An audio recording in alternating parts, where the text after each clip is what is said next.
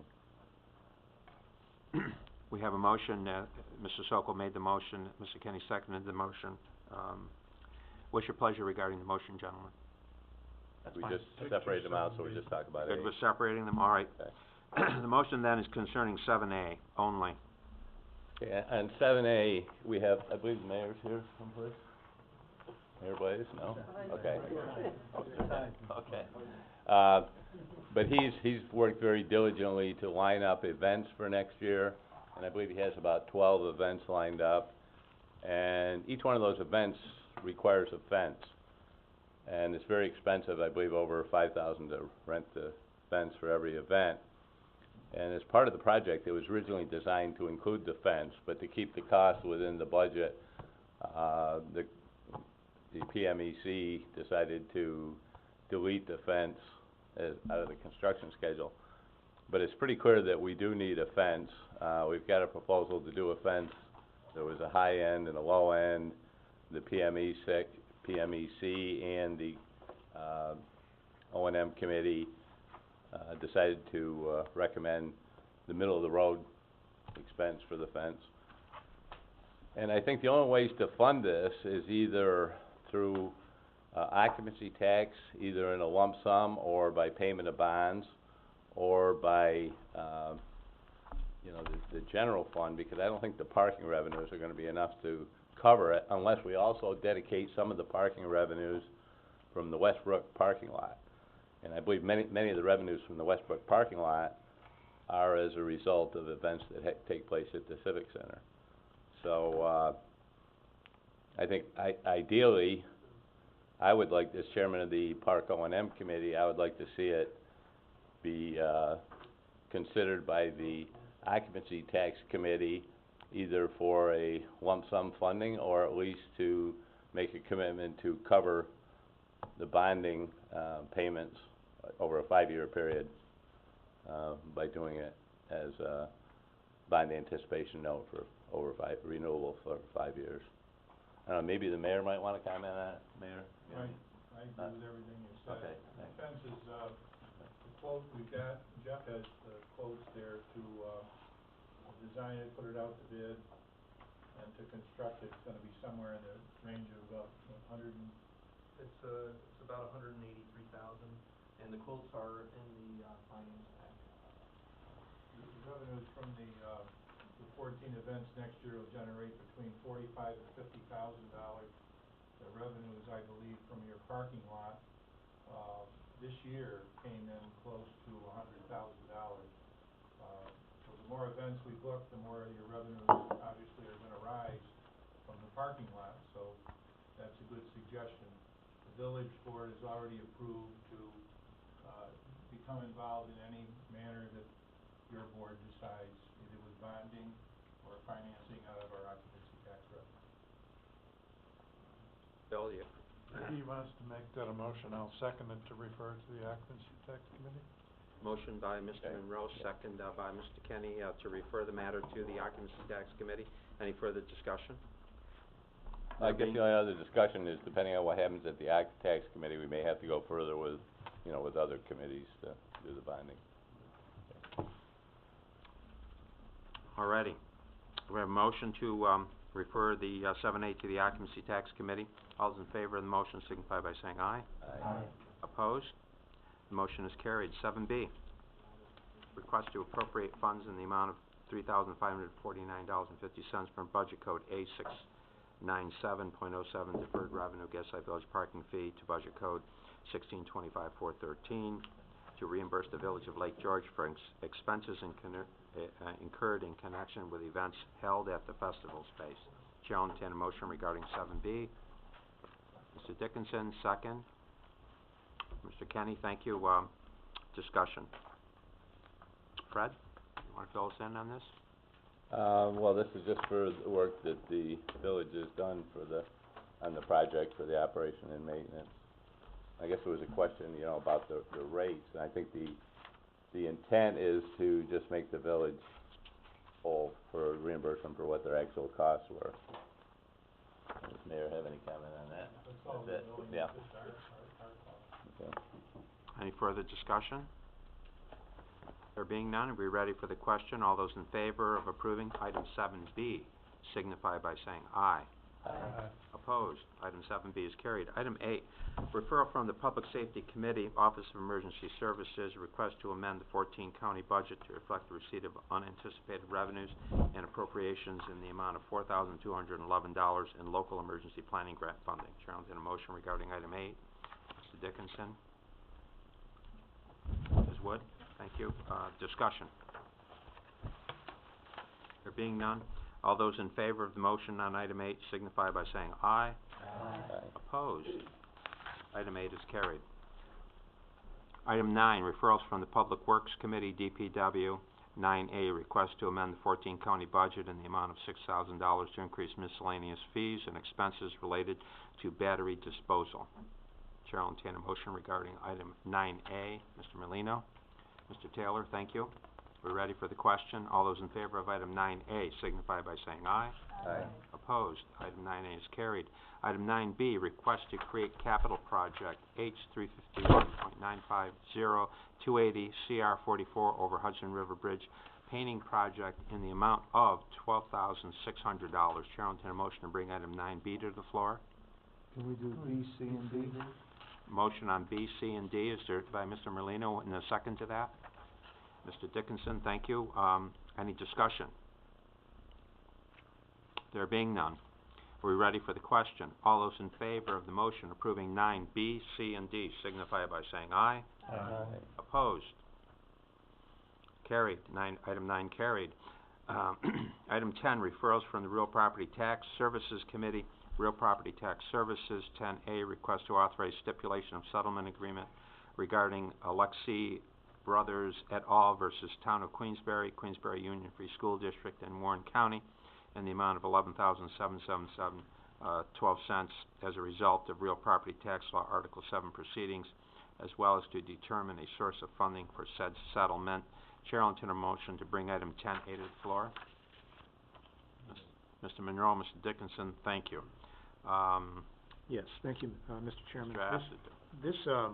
This was discussed at length at the recent Real Property Committee meeting.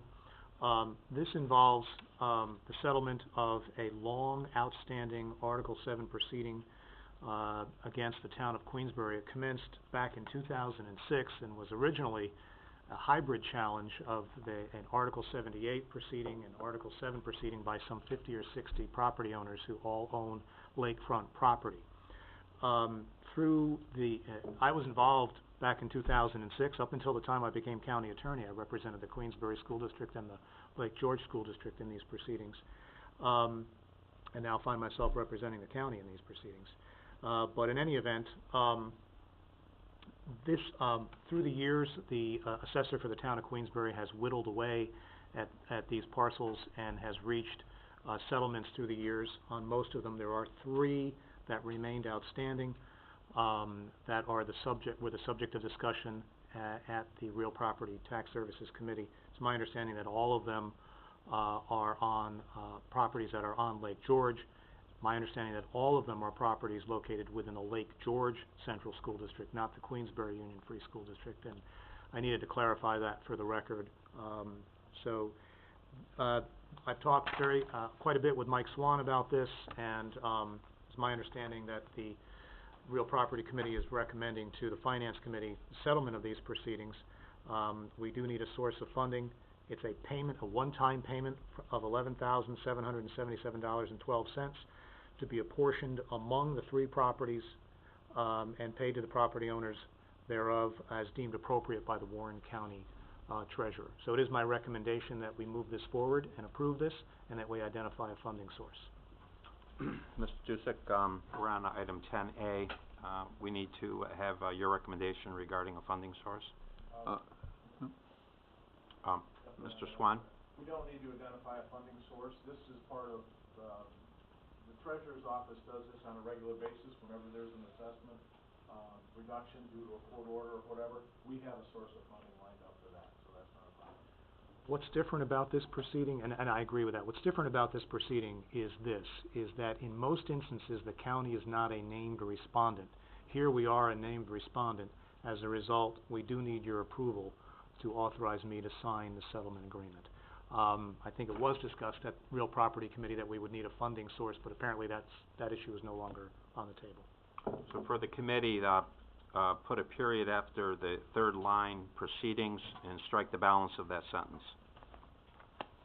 And did I hear you correctly that the, school district recited here is an error? That it's Lake No, there are, the caption is Alexi Brothers et al., the Town of Queensbury, Queensbury Union Free School District in Warren County. It is Queensbury and Lake George Central School District. So the fact that Lake George isn't mentioned in this is fine. All right. For my purposes. Very good. All righty. What's the pleasure of the Just committee? Fred? one question, I just don't recall this, is that $11,777, is that all ours, or is that, we only pay a share of that, shared with the school That is district? all ours. The school district, Right. Lake George Central School District had understandably a much larger figure. Right, Town of Queensbury had a, lesser figure. okay. All righty. What's the pleasure of the committee regarding, 10A? Make a motion. Thank you, Evelyn. Motion to approve. Second, Mr. Dickinson. Further discussion? There being none, are we ready for the question? All those in favor of item 10A signify by saying aye. Aye. Opposed? Item 10A is carried. 10B, request to authorize support of New York State Association of Counties request for financial support in the amount of $2,000 for Wayne County's lawsuit regarding tax foreclosure auction proceedings, as well as to determine a source of funding for this expense. Chair will entertain a motion to bring this to the floor. Mr. Dickinson, second. Mr. Monroe, thank you. What do we Chairman? have here? Yes, this item as well was discussed in considerable detail at the Real Property Committee meeting. I was notified by NYSAC of a pending lawsuit in the bankruptcy court for the Western District of New York. It involves Wayne County. What happened is that Wayne County, like Warren County, follows Article 11 of the Real Property Tax Law concerning tax foreclosures. They proceeded to an auction for a particular parcel. They sold the parcel at an auction, just like we do. And in this particular instance, the prior owner, in other words, who they acquired title from as a result of the foreclosure proceeding, the person who was delinquent on their taxes, the prior owner filed a petition in bankruptcy following the sale. Following the auction sale. So you have the deed is transferred, you have a new owner. In this particular instance, the new owner has actually made improvements to the property. A prior owner files for bankruptcy and maintains under Section 548 of the Bankruptcy Code that the county's conveyance pursuant to the auction was a fraudulent conveyance and needs to be undone, and that the property must either be reconveyed to the original owner, probably the bankruptcy trustee actually, or that damages must be assessed. As you might imagine, if the debtor in bankruptcy is successful in that legal challenge, that would present problems for Warren County and many other counties throughout New York State that employ Article 11 of the Real Property Tax Law. I reached out to the county attorney for Wayne County, and I discussed the proceeding with him and the status. He indicated to me that there are a number of counties that are expressing support for financial support to fund their litigation. They've incurred over $150,000 in legal fees so far defending the case. They believe that they are going to receive a decision soon at the trial court level and may have to appeal that decision. So they're looking for as much as $2,000 from counties who are interested to help them out. I think that this is a good cause. I've discussed this with the treasurer. I've discussed it with the Real Property Committee. I believe that they were all in support of moving forward here. I think this is a valid expense for the county because of the adverse consequences that could result if Wayne County ends up on the short end of things. I think there may also be a legislative fix And the resolution that I prepared, would also urge both our state and federal legislators to take action, to remedy this, so that sales as a result of auctions in Article 11 are not fraudulent conveyances. I should note, Mr. Chairman, that I also reached out to the county attorneys for both Washington County and Saratoga County, and they are not participating in this. Paul, what would be a likely source of funding? The contingency balance, we currently have about 44,000 left there. Alrighty, what's the pleasure of the committee? Fred? I just think this would be a wise investment. I mean, this could totally disrupt our tax sale proceedings if there's a adverse decision here. And Wayne County now is carrying the entire burden, and I think we should try to help them, because if they don't proceed, say they get an adverse decision, they decide not to appeal because of the cost, the problem could wind up in our lap where we have to litigate the whole thing. Is that a So motion, it'd be wise Fred? to help them. Yes, it is. It's a motion with the money coming from the contingency Right. fund. Mr. Merlino on the second. Any further discussion? Mr. Chairman, I just wanted to point out for the record that if approved, the money will be paid to NISAC. NISAC will in turn get the money to Wayne County. Alrighty, we're ready for the question. All those in favor of approving item 10B as stated, signify by saying aye. Aye. Opposed? Item 10B is carried. Do you want to deal with item 12 now, Martin, or? Sure. I think, Mr. Chairman. Or do you want to go into a, we can deal with item 12 now. I think we dealt with 12A already, yes, we did. and we can move to 12B. Very good. Request item to be discussed by the county attorney, 12B, request for authorization to sign settlement agreement. Mr. Chairman, Resolution 452 of 2014 authorized a settlement in the Plummer v. County of Warren litigation. The resolution went on to state that it was subject to final review of the settlement documents by the county attorney. Those settlement documents have been prepared. I've reviewed them. I've worked closely with our counsel, Greg Johnson, on this, who in typical fashion has kept me apprised of everything. So that contingency has been met. What Attorney Greg Johnson would like is for me, as your county attorney, to sign the settlement documents. I'm certainly comfortable doing that, but unfortunately, Resolution 452 of 2014 doesn't authorize that, so I'm seeking an amendment to that resolution to authorize same. Mr. Kenny, Mr. Dickinson, thank you. All those in favor of 12B signify by saying aye. Aye. Opposed? 12B is carried. Item 13, Finance Committee. Action is required to approve Personnel Committee items 3A, 3B, and 4. Mr. Sokol on the motion. Ms. Frazier on the second. All those in favor? Aye. Opposed? Item 13 is carried. I hate to say this, but I now have to turn it over to Mr. Afferdew. I believe he's requested a closed session. Yes, Mr. Chairman, I have. Make it quick. Open Meetings Law, 1083 exempts from the Open Meetings Law any matter made confidential by federal or state law. One of those state laws where matters are held confidential under is CPLR 4503, which is the attorney-client privilege provision in the CPLR. And so I am not recommending that we conduct an executive session. I'm recommending that we conduct a meeting outside the scope of the Open Meetings Law for the purpose of hearing specific legal advice from your county attorney on a matter.